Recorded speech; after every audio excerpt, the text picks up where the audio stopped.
Welcome back, sports fans, to Circles Off. This is your ultimate destination for betting education, and today we're going to take a deep dive into an often overlooked aspect of sports betting, the essential things to avoid when betting on the NFL this season. Buckle up, get ready, let's try to help you minimize your losses or maximize your winnings, hopefully the latter. Let's dig in.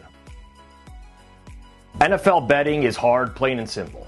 It's one of the most fluid betting markets in the world, and it attracts the best bettors across the planet. If you're dabbling in the NFL, here are 3 things to avoid in order to give yourself the best chance of success. The first thing to avoid is accounting for things that have already been accounted for by the market. How many times have you heard someone say, "I'm betting against so-and-so team because they're without some key players"? Well, that might be true, but the entire betting market is privy to that information. Remember, the betting market is a competition amongst bettors. If there's a quarterback injury in the season, you're going to see the market react accordingly. Almost instantaneously, the line is going to settle at a new line.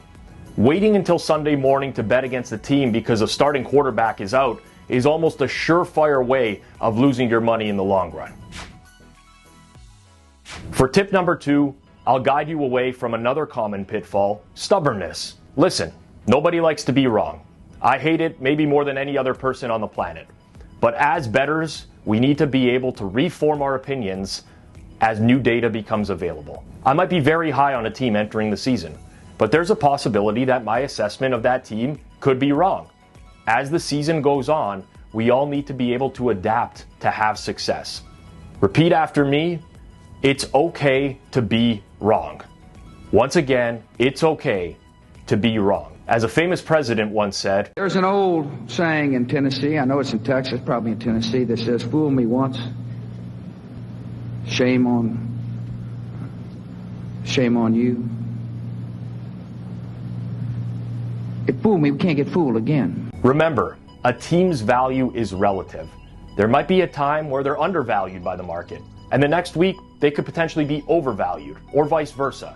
Being able to recognize that is a key to success in betting the NFL. Don't be stubborn.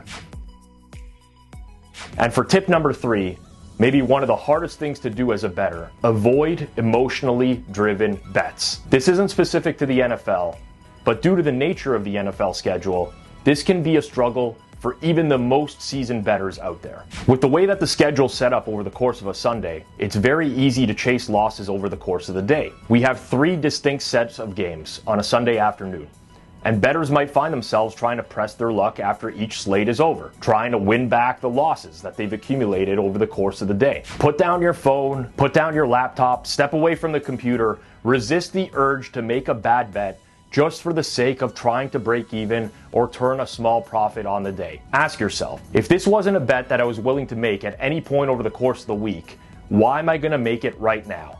99 times out of 100, there isn't a logical explanation other than you're trying not to end the day in the red. Bettors will naturally have losing days. It's inevitable.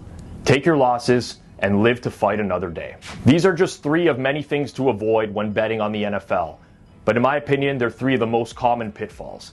By steering clear of reacting to things that have already been accounted for, being too stubborn, or placing emotionally driven bets, you'll be much better off in the long run. As always, thank you for tuning in. If you enjoyed this content, make sure to hit that like button, and don't forget to subscribe and hit that notification bell to never miss out on any other NFL betting tips and strategy. Until next time, keep winning and betting responsibly.